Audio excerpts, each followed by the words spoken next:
Una vez vivió un hombre llamado Abraham que era descendiente de Noé. Dios le dijo que se fuera con su esposa Sarai y con su familia lejos de donde vivían. Y Dios le hizo una promesa: te convertiré en una gran nación y te bendeciré. Todos los pueblos de la tierra serán bendecidos a través de ti. Así que Abraham y su familia se fueron. En un momento se detuvieron y Dios les dijo que miraran alrededor. Toda esa tierra que ven se las daré a ustedes y a sus hijos. Luego, una noche, Dios le dijo a Abraham: mira al cielo y cuenta las estrellas. Ese es el número de hijos que tendrás. Pero Abraham ya tenía 75 años y Sarai era demasiado anciana para tener hijos. Así que decidieron que la sierva de Sarai, Agar, sería quien debía tener el hijo de Abraham. Agar quedó embarazada y dio a luz a un niño llamado Ismael. Pero Dios le volvió a decir a Abraham: tú serás el padre de muchas naciones. Dios les cambió los nombres por Abraham y Sara y les prometió que a través de Sara vendría la bendición de Dios. Tal como Dios lo había prometido, Sara quedó embarazada y dio a luz a un niño llamado Isaac. Cuando Isaac era todavía un niño, Dios le dijo a Abraham que subiera con su hijo a una montaña y lo sacrificara. Abraham tomó a Isaac, lo puso en un altar y sacó un cuchillo para matarlo. Pero un ángel lo detuvo y Dios proveyó un cordero para que fuera sacrificado en vez de Isaac. Años después, Abraham y Sara murieron y le dejaron a Isaac todas sus posesiones. Isaac se casó y tuvo gemelos, Jacob y Esaú. Esaú era el preferido de Isaac, y como era el mayor, era él quien debía heredar al padre.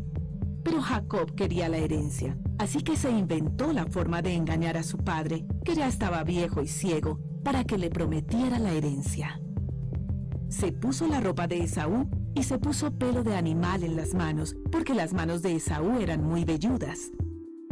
Confundido Isaac, le dio la bendición a Jacob y le prometió la herencia que era de Esaú. Esto ocasionó una gran pelea que casi termina en asesinato, antes de que cada uno tomara un camino distinto. Finalmente se reencontraron y Dios prometió bendecir a la familia de Jacob. Jacob tuvo 12 hijos, y al igual que su padre y su abuelo, Jacob tenía un hijo preferido. Pero él no sabía que su favoritismo iba a poner a su hijo José en peligro de ser asesinado por sus propios hermanos. Buenos días, ¿cómo están todos esta mañana? Dicen por ahí que el que persevera alcanza, ¿sí? Es un dicho bien conocido. ¿Ustedes conocen personas obstinadas, personas que se proponen algo y no descansan hasta obtenerlo? Eso es algo de admirar, ¿sí? Admiro ese tipo de personas. No obstante, a veces ¿no les ha ocurrido que luchamos por algo, perseveramos por algo y una vez que lo obtenemos decimos, ¿en serio esto era lo que yo deseaba? Es que a veces nos obsesionamos por algo que no sabemos si al final va a resultar bien o si va a ser para bien o no. Yo conozco una de esas personas, es mi mamá. Muchas de las cosas buenas que ocurrieron en mi familia fueron gracias a su perseverancia. Eso es algo que agradezco a Dios. Ojalá yo hubiese heredado parte de eso. A veces siento que no soy muy constante en lo que me propongo y en lo que deseo. Pero ¿saben? Cuando hablo de mi madre, cuando hablo de su profundo deseo y empeño en lograr lo que se proponía, pienso en alguien mucho más allá. Y la verdad no sé si obstinado puede ser un título que yo le pueda dar a ese ser. Honestamente siento que puede ser atrevido de mi parte hacerlo. Pero ¿saben? Cuando veo la historia de Dios, la historia primaria, cuando veo y entiendo la problemática y la realidad de la historia secundaria, es más, cuando puedo considerar mi historia personal, me convenzo de que el amor de Dios es inexplicable y es tan grande que me resulta imposible tratar de definirlo con palabras. Dios se propuso habitar en medio del hombre, interactuar con el hombre y vivir y hacer una comunidad con su creación especial. Cuando yo miro la historia de Dios, la historia primaria, cuando miro la historia secundaria y todo lo que ha ocurrido, digo, ¿a quién más se le pudo haber ocurrido algo semejante? ¿Quién pudo haber pensado algo similar? Solo Dios a través de su... ¿Y saben por qué digo esto? Porque es que Dios simplemente pudo haber desechado a Adán y a Eva una vez que fallaron. ¿Era una opción? Sí. Dios simplemente pudo haber desechado ese molde una vez que se deterioró. Pero ¿saben? No lo hizo. O simplemente Dios pudo haber regresado a su comunidad perfecta en la Trinidad. Dios, Padre e Hijo, habitando como siempre fue. Pero ¿saben? Dios no lo hizo. ¿Saben por qué Dios no lo hizo? En primer lugar, se me ocurre que Dios no lo hizo porque Él había hecho un pacto con Adán. ¿Recuerdan Dios que le había dicho a Adán y a Eva? Dentro de tantas cosas que les dijo, señoreen la tierra, gobiernenla, sométanla, Dios les había dicho que debían llenarla, ¿cierto? Que debían reproducirse a tal punto que la tierra estuviese llena de humanos.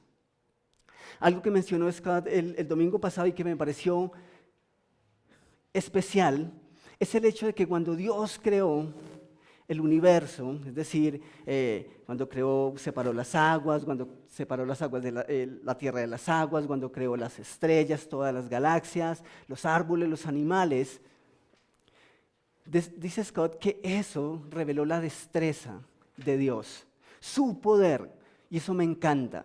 Pero cuando Dios creó al hombre, reveló su corazón, porque fue su creación especial. Y fue su creación especial porque le dio facultades que no le otorgó al resto de su creación. Así que eso hace a Adán y a Eva especiales delante de Dios. Y ahora les da un mandato: llenen la tierra de humanos. ¿Ustedes creen que ellos hicieron el trabajo? Sí. Yo lo noto todos los días, o bueno, cuando necesito ir a Transmilenio especialmente. Digo, wow, hicieron el trabajo bien. Lo hicieron en parte. Esa era solo una parte de su trabajo y de lo que ellos debían hacer. ¿Saben qué me parece interesante? Se calcula, yo no sé si tú alguna vez has considerado eso o simplemente se te ha ocurrido. Se calcula que para enero del 2014 la población mundial alcanzaría los 7.000 millones de personas. Pero según la BBC Mundo, esa cifra fue superada en octubre del 2012. O sea, ya podemos hacer cálculos. ¿Les parece una cifra abrumante? Sí, es impresionante. Pero ¿saben? Cuando ellos hicieron este estudio o estos cálculos, ellos hicieron una pregunta que me parece mucho más interesante. Ellos hicieron la pregunta, entonces, si esos son las personas que podemos censar a nivel mundial, en ese contexto, ¿cuántas personas vivieron antes?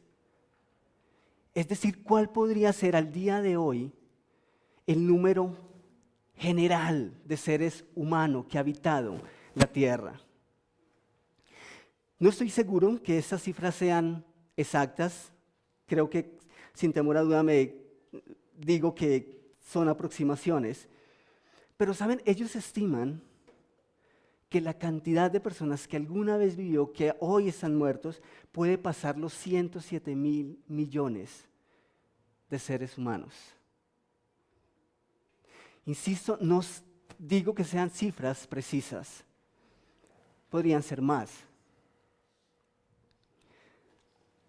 Si hacemos caso a las cifras, a las estadísticas, podemos decir que los hijos de Adán y Eva rodean los 114.000 millones de humanos. Hicieron el trabajo. Pero entonces nace una pregunta aún, y que quiero que nosotros nos hagamos cada uno.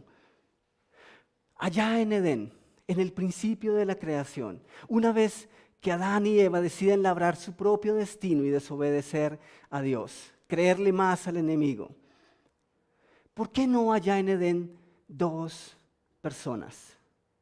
¿Por qué no Adán y Eva en vez de 114.000 millones de seres humanos? ¿No les parece a ustedes más cuerdo hacerlo de esa manera? Saben, según la historia secundaria, eso es más fácil. Pero según la historia que Dios había planeado y que había escrito,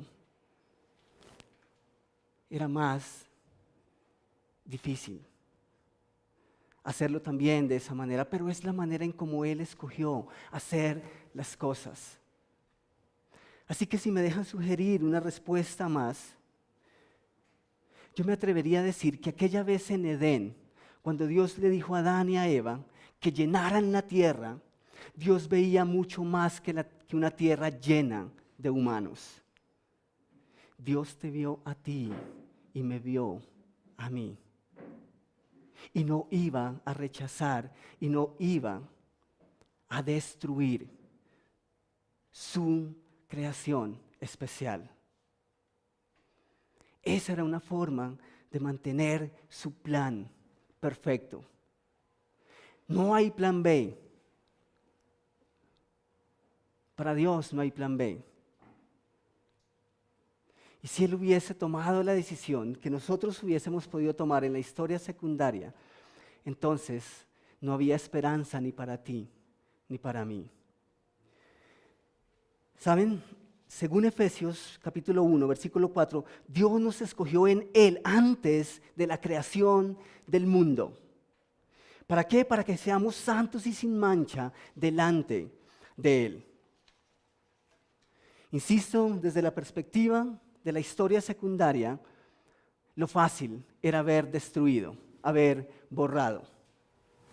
Pero desde la perspectiva de la historia primaria, Dios no lo iba a hacer de esa manera. Tal vez ustedes han escuchado la canción "Cuando el amor se daña, es mejor cambiarlo en vez de repararlo", ¿sí? Tal vez algunos de ustedes la han cantado a grito herido. Algunos la han bailado, quizá. Pero ¿saben? Cuando uno presta atención a ese mensaje, creo que nosotros hemos abrazado de muchas maneras esa filosofía. Vivimos en una sociedad donde es más fácil reemplazar que reparar. Es más, si lo aplicamos a muchas cosas, especialmente las cosas materiales, a veces sale más barato comprar uno nuevo. Pero ¿saben cuál es el problema? Que como seres humanos, esa filosofía ha pigmentado también nuestras relaciones y ha venido a ser el patrón que maneja nuestras relaciones. Si las cosas se dañaron, entonces desechamos. Si las cosas no van bien, avancemos, descuidamos y miramos cómo conseguimos algo nuevo. Pero Dios actúa de una manera diferente. Dios está tan involucrado con nosotros, con cada uno de nosotros, que Él entendió que la clave allá en Edén no era desechar, no era destruir, sino reparar. Y a lo largo de la Biblia, a través de lo largo de la historia, nosotros vamos a ver el deseo de Dios por llevarnos de vuelta a Él. Como dice el autor de Efesios, santos y sin mancha. Así que, básicamente, aquí quedamos hace 8 días. El pecado de Adán pasó a sus hijos, ¿cierto? Y así sucesivamente pasó de generación en generación. Y pasa mucho tiempo, y solo después de que Dios ha mostrado su amor, después de que Dios ha mostrado y ha dado los patrones y marcado las pautas para que el mundo le conozca, decide acabar con su creación y lo hace a través del diluvio. Pero ¿saben algo especial? Así como una vez Adán pecó y Dios pudo haberlo destruido, Dios no lo hace con Noé, con el diluvio. Y se guarda una familia, un hombre. Y algunos de ustedes conocen la historia. Es Noé. Noé es ese tipo que se encuentra uno entre miles. La historia dice que era el único hombre que reunía las características para ser usado por Dios, que creía en Dios y que era justo delante de Dios.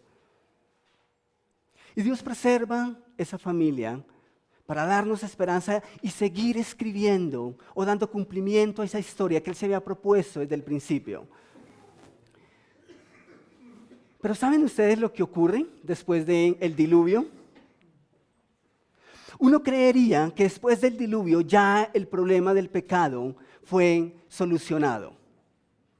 De que ya los hijos que le van a nacer, a los descendientes de Noé, van a venir limpios del pecado. Pero si ustedes conocen la historia, eso no es así. Tristemente, pasa muy poco tiempo después del diluvio y uno de los hijos de Noé tiene unas acciones que manifiestan, que declaran que el problema del pecado sigue haciendo parte de la humanidad. ¿Qué hace Dios esta vez? ¿Renuncia?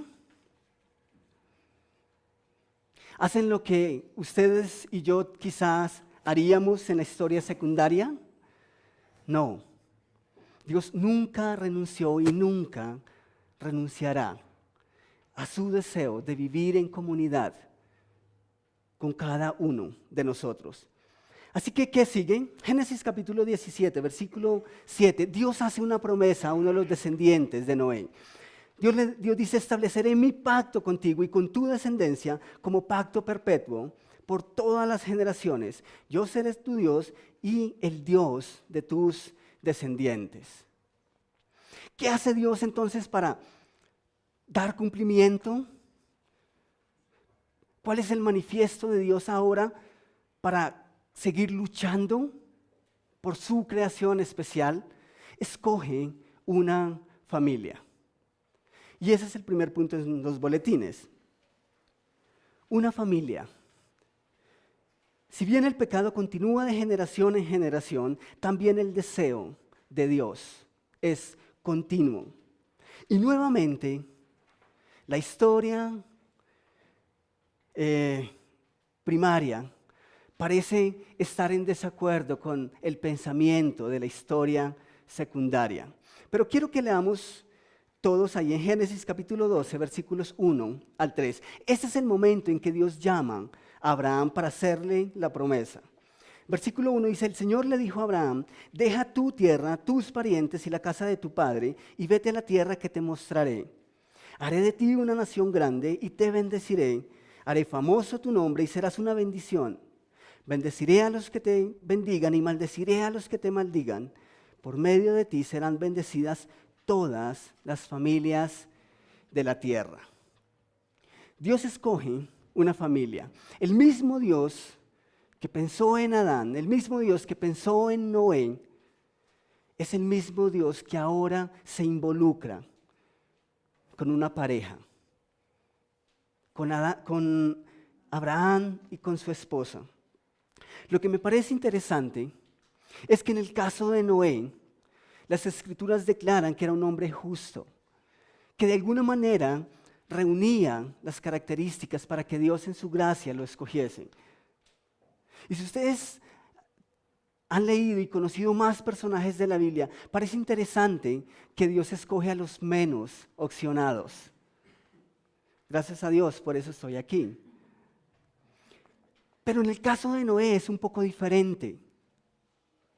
¿Pero qué ahora con Abraham? Ahora, no estoy diciendo que Abraham sea un tipo malo. Creo que no lo es. De hecho, creyó a Dios cuando Dios lo llamó. Y eso ya dice mucho acerca de este hombre. Pero si ustedes han leído la historia de Abraham y su esposa, se han dado cuenta que Sara era estéril. Y eso era un problema serio, especialmente si él necesitaba descendencia. Especialmente si Dios había prometido una descendencia. Pero Sara, su esposa, era estéril. Un problema mayor era que la edad tampoco ayudaba. Casualmente, ayer en la tarde hablaba con una persona y me contaba el caso de una pareja muy llegados a esta persona, muy cercanos, y ella decía, esa familia lleva tanto tiempo luchando por lograr adoptar. Y entonces empezamos a hablar de un poquitico de los procesos de adopción, por lo menos aquí en Colombia, de la dificultad y todas las pautas que existen. Y esa persona decía, es que ellos lo reúnen todo, excepto un detalle. Es que son avanzados en edad. O sea, es una situación seria. Y en ese contexto, creo que para Abraham y para Sara era mucho más complicado. Sus años, según la historia secundaria, no se lo permitían. Pero según la historia primaria, Dios estaba pensando algo diferente. Escuchen lo que dice en Génesis 17, versículos 4 al 6. Dios dice, este es el pacto que establezco contigo. Tú serás el padre de una multitud de naciones, ya no te llamarás Abraham, sino que de ahora en adelante tu nombre será Abraham, porque te he confirmado como padre de una multitud de naciones, te haré tan fecundo, y eso debiéramos resaltarlo, te haré tan fecundo que de ti saldrán reyes y naciones. ¿Saben ustedes en el griego, en la raíz original, lo que significaba el nombre Abraham? Padre exaltado. Y ese detalle es interesante, porque noten ahora lo que Dios promete a su esposa, Sarai. Capítulo 17, versículos 15 al 17. Dice, y a Sarai, tu esposa, ya no la llamarás Sarai, sino que su nombre será Sara. También cambia el nombre de Sarai. Yo la bendeciré y por medio de ella te daré un hijo. Tanto la bendeciré que será madre de naciones y de ella surgirán reyes de pueblos. Entonces Abraham inclinó el rostro hacia el suelo y se rió de pensar, ¿acaso puede un hombre tener un hijo a los 100 años y ser madre Sara a los 90? ¿Qué habrías hecho tú? Claro, en la perspectiva de la historia secundaria eso parece una broma. 100 y 90 no parecen estar en acuerdo con un calificativo de fecundos. Pero Dios se encarga de colocar posibles en donde nosotros simplemente vemos cosas imposibles. Y si esto dio caso a la risa de Abraham y Sara, no hay que culparlos, honestamente parece gracioso. Pero Dios también parece reír. Y cuando Dios lo hace, también lo hace de una manera especial. Noten lo que ocurre. En Génesis capítulo 21, capítulo 21, versículos 1 al 7. Dice, tal como el Señor lo había dicho, se ocupó de Sara y cumplió con la promesa que le había hecho. Sara quedó embarazada y le dio un hijo a Abraham en su vejez. Esto sucedió en el tiempo anunciado por Dios. Al hijo que Sara le dio, Abraham le puso por nombre Isaac. Cuando su hijo Isaac cumplió 8 días de nacido, Abraham lo circuncidó tal como Dios se lo había ordenado. Abraham tenía ya 100 años cuando nació su hijo Isaac. Sara dijo entonces, Dios me ha hecho ¿qué? Reír. ¿Creen que ustedes que hay una diferencia entre esta risa y la anterior? Yo creo que sí. Yo creo que esta risa es diferente. y todos los que se enteren que he tenido un hijo se reirán conmigo. ¿Quién le hubiera dicho a Abraham que Sara amamantaría hijos? Sin embargo, le he dado un hijo en su vejez. ¿Les gusta la historia? Es genial. ¿Saben qué me parece interesante? Que Dios llama un hombre, una mujer, que tal vez nosotros no hubiésemos escogido. Por sus años, por sus condiciones y sus realidades. Pero Dios lo hace y Dios se involucra tanto con el hombre que toma en cuenta detalles tan pequeños como el hecho de darles un nombre diferente. En la cultura hebrea, en el pueblo judío, era muy natural que cuando tú le colocabas el nombre a una persona por el nombre, ya tú te dabas cuenta y podías hacer una descripción de esa persona, ya fuese por sus facultades, por su cultura. Pero Dios dice a Abraham, tú ya no te vas a llamar Abraham, vas a pasar de ser un padre separado a ser padre de multitudes. Es lo que significa el nombre Abraham.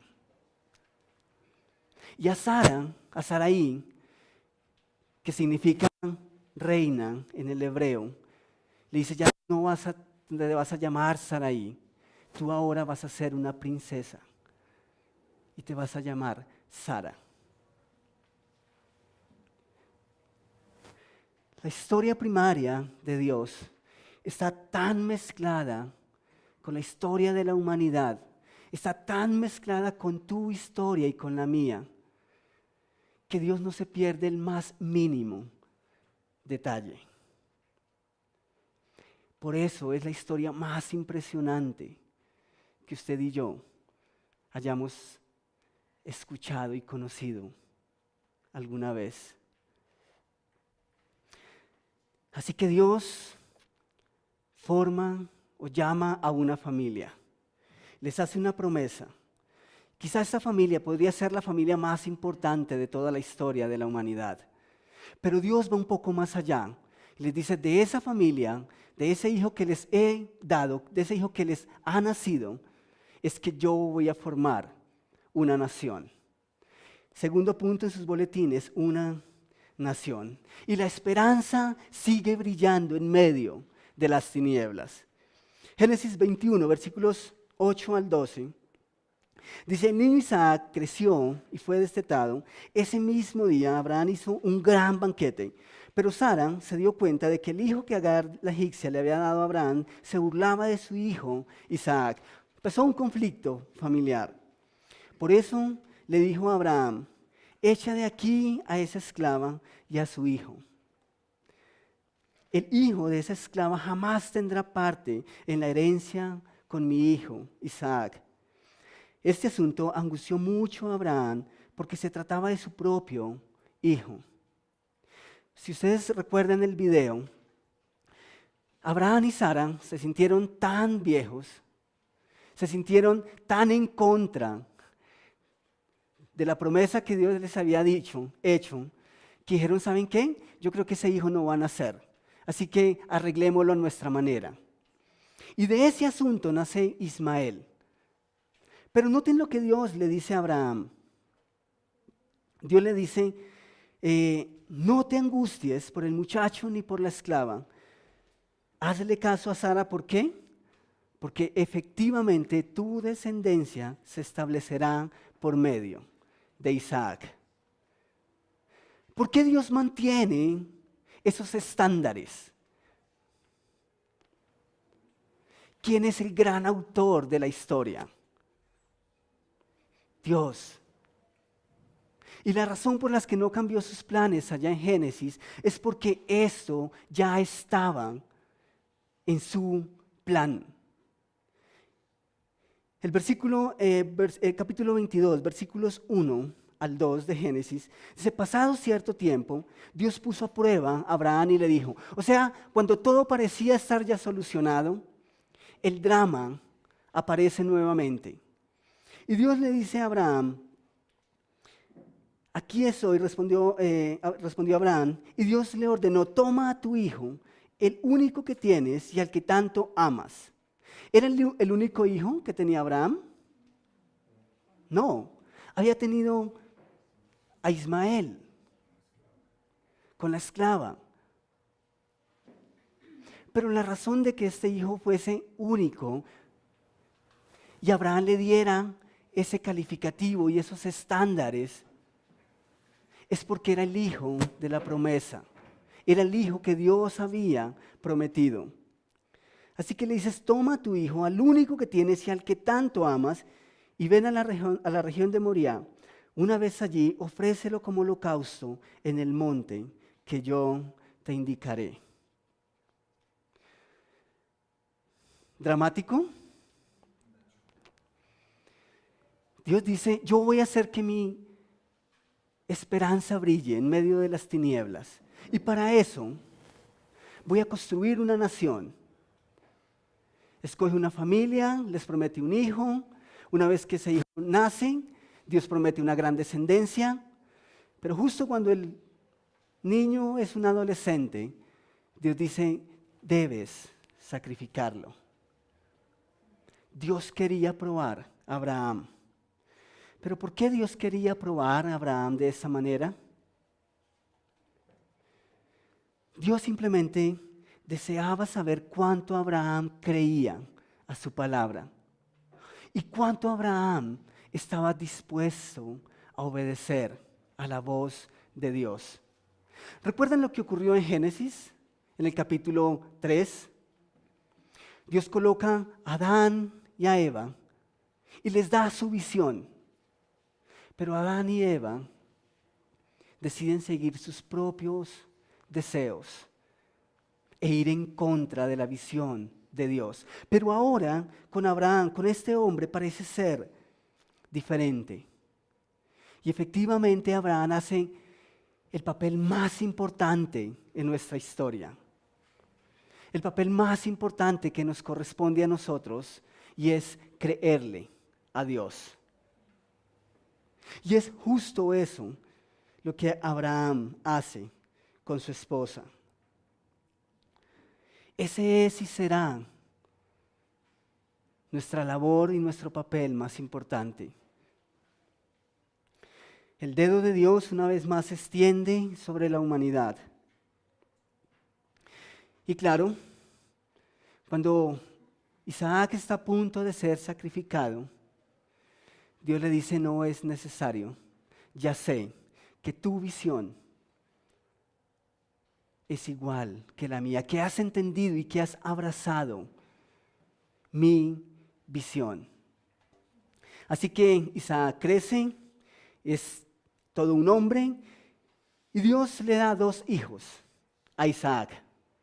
Quiero que lean conmigo ahí en Génesis 25, versículos 19 al 23. Dice, esta es la historia de Isaac, el hijo que tuvo Abraham. Isaac tenía 40 años cuando se casó con Rebeca, que era hija de Betuel y hermana de Labán. Betuel y Labán eran arameos de Padán Aram. Isaac oró al Señor en favor de su esposa porque era estéril. El Señor oyó su oración y ella quedó embarazada. Pero como los niños luchaban dentro de su seno, ella se preguntó, si esto va a seguir así, ¿para qué sigo viviendo? Entonces fue a consultar al Señor y Él le contestó, 2 naciones hay en tu seno. ¿Saben cuál era una de esas naciones? La nación de Israel, el pueblo que Dios iba a formar un poco después. Dice, 2 naciones hay dentro de ti. En tu seno, 2 pueblos se dividen desde tus entrañas. Uno será más fuerte que el otro y el mayor servirá al menor. Y Génesis 35, un poco más adelante, versículos 23 al 26, nos dice que Jacob, uno de esos muchachos que había nacido, de esos 2 que luchaban en el vientre de su madre, tuvo 12 hijos, finalizando el versículo 22. Dice que Jacob tuvo 12 hijos. Los hijos de Lea fueron Rubén, que era el primogénito de Jacob, Simeón, Leví, Judá, Isaacar y Zabulón. Los hijos de Raquel fueron José y Benjamín. Los hijos de Bilha, la esclava de Raquel, fueron Dan y Neftalí. Los hijos de Silpa, la esclava de Lea, fueron Gad y Aser. Esos fueron los hijos que tuvo Jacob en Padán Aram. Interesante. Dios cumple su plan. Y por más que nosotros pensemos y por más que la humanidad haya llegado a creer y argumentar que las cosas ocurren por accidente, la escritura y la historia primaria revelan algo totalmente diferente. Así que a este punto, por fin, después de tanta incertidumbre, la promesa de Dios de crear una nación especial era una realidad. A Isaac, el hijo que le nace a Abraham en la vejez, le nacen dos hijos, Esaú y Jacob. Jacob llega a recibir la bendición de la promesa. Y a Jacob, como acabamos de leer, ¿cuántos hijos le nacen? 12. ¿Y saben? A la tierra que Dios le había prometido a Abraham, o sea, al abuelo de esos chicos, en el capítulo 12 de Génesis, cuando Dios les permite entrar a esa familia, a esa tierra, cada uno de ellos ellos reparten la tierra. Y cada uno toma un pedazo, una parte de esa tierra. Y cada uno le coloca su propio nombre a su propio terreno. Era la tierra que Dios les había prometido, pero es justo ahí donde ellos empiezan a vivir como nación, como el pueblo de Israel, el pueblo escogido de Dios. ¿Saben? Lo que Dios planteó a Adán y Eva en el huerto es lo mismo que Dios ahora plantea a Abraham y Sara en la nación de Israel. ¿Cuál era el plan de Dios y cuál ha sido el plan de Dios desde el principio? Vivir en comunidad con su creación especial. Dios desde Israel, desde su pueblo amado y escogido, dándose a conocer al resto de la humanidad. Dios y su pueblo, una sola historia. La historia de Dios lleva tu nombre y lleva el mío. Adán y Eva en el huerto de Edén, Dios viviendo en comunidad.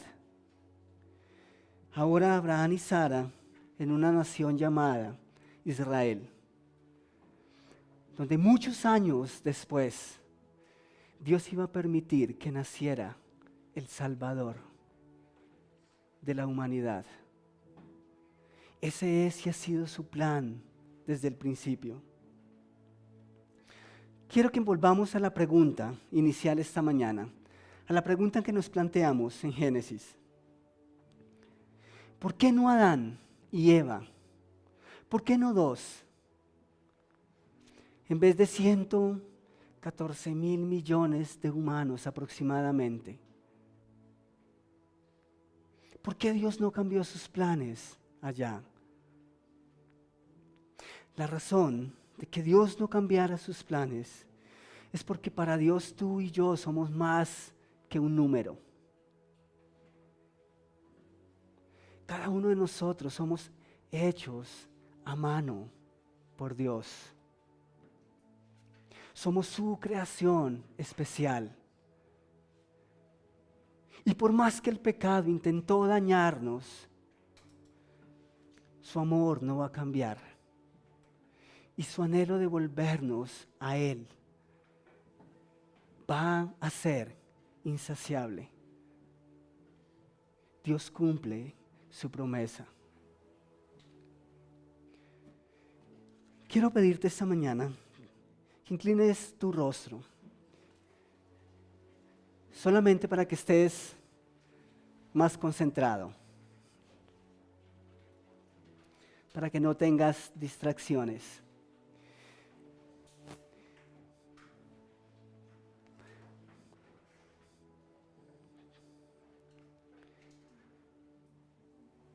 ¿Por qué Dios no cambió sus planes en Génesis destruyendo a Adán?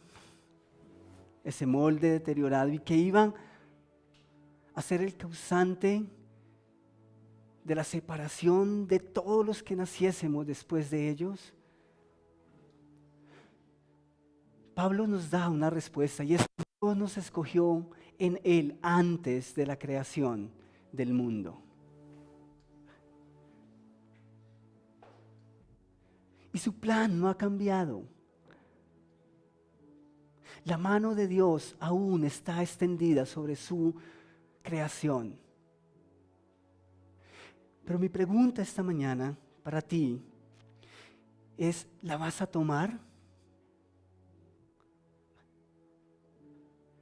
¿Vas a hacer lo que Adán y Eva? ¿Rechazar la visión de Dios y el plan de Dios para tu vida?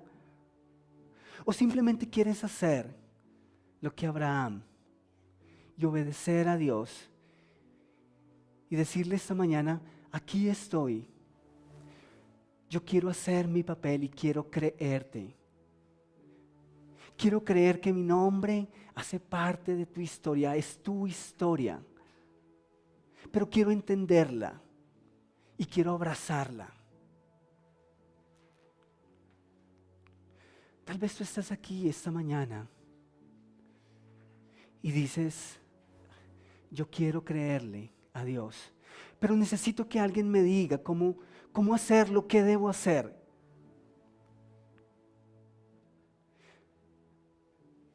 Si ese es tu deseo, yo te pediría que levantaras tu mano. Nadie está viendo, es entre tú y Dios. Y con tu mano levantada, alguien se va a acercar a ti y te va a guiar a través de la Escritura y te va a mostrar cuál es el primer paso para que puedas entender tu papel en la historia de Dios. ¿Hay alguien esta mañana?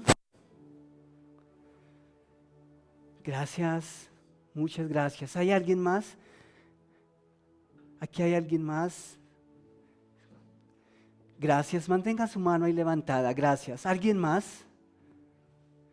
¿Alguien más que diga esta mañana, yo quiero entender cuál es mi papel en la historia más importante que jamás se haya escrito? ¿Hay alguien más?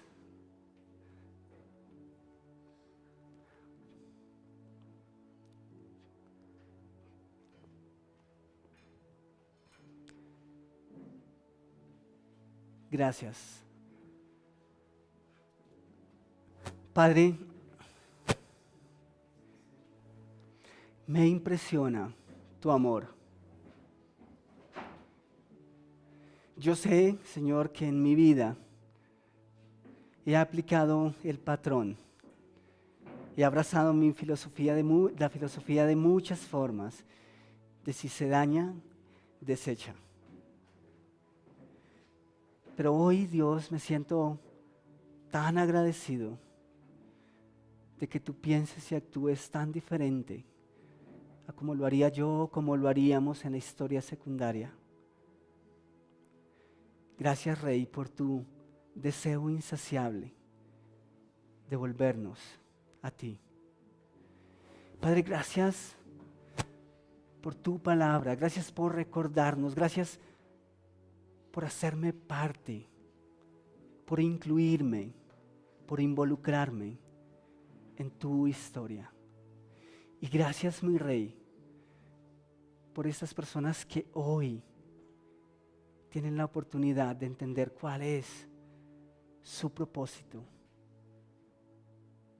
Gracias por esas personas que hoy tienen la oportunidad de vivir tu gran historia.